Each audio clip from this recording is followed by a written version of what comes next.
morning, everyone. I'm not sure where I left off the last video. Is this going to be a new video? Is this going to be a start of a new video? Is this going to be somewhere in the middle? I don't know. Welcome back. Thanks for watching. I don't know if I have updated you on this, but since my last video, I think I have been officially diagnosed with placenta praevia. Yay. Not. My whole pregnancy, they just thought that I had a low-lying placenta, which means the placenta is very close to the cervix, but they were hoping that it could lift up as the stomach starts growing. But since my 32-week scan, I'm 34 weeks yesterday. Since my 32-week scan, it was 100% confirmed that it is actually placenta praevia, which means that your placenta is completely covering your cervix and it will not move.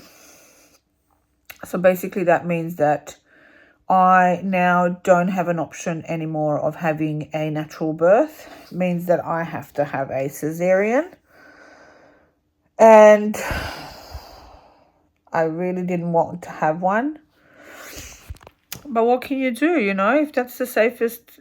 Well, not if that's the safest way. That is the only way this baby's coming out. My nurse called it, she's coming out of the sunroof. I think that's cute.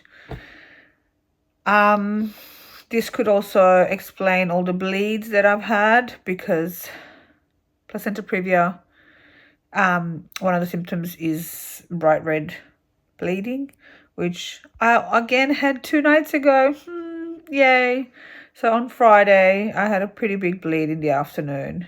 We called the birthing unit at our local hospital where I'm going to have the baby, and they told me to come in. And of course, they kept me overnight for observation.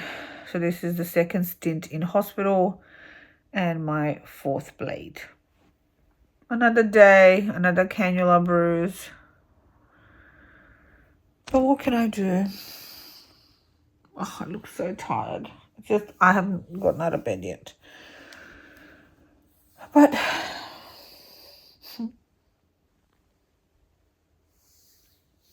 she's in there still. So we don't want her to come out early.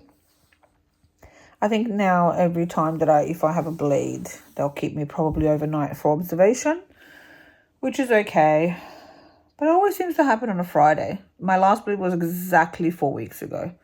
But they kept me for 4 days in hospital because they weren't sure exactly what was happening. But this time I was only in there overnight, so that's okay. I got home last night and I'm taking it easy today.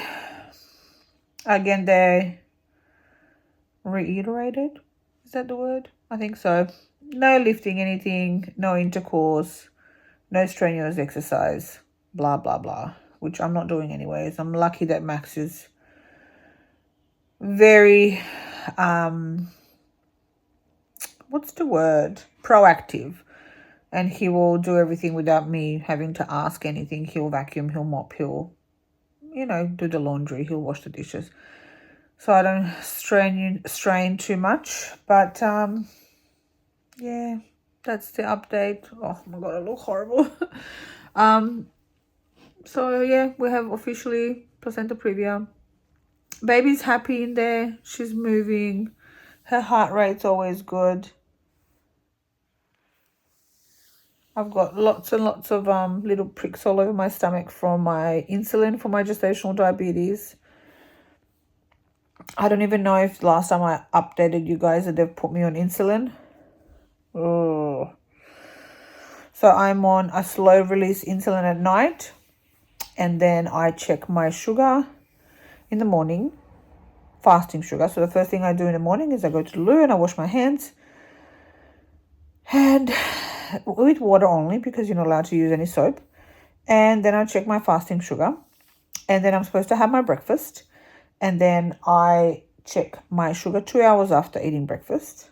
Then I have to have a snack. Then 2 to 3 hours after the snack, I'm supposed to put in insulin in my belly. I'm on 10 units of insulin prior to lunch. I have to do it half an hour before I eat, and then I eat lunch. And then I check my sugar 2 hours after eating lunch. And then I have to do a snack.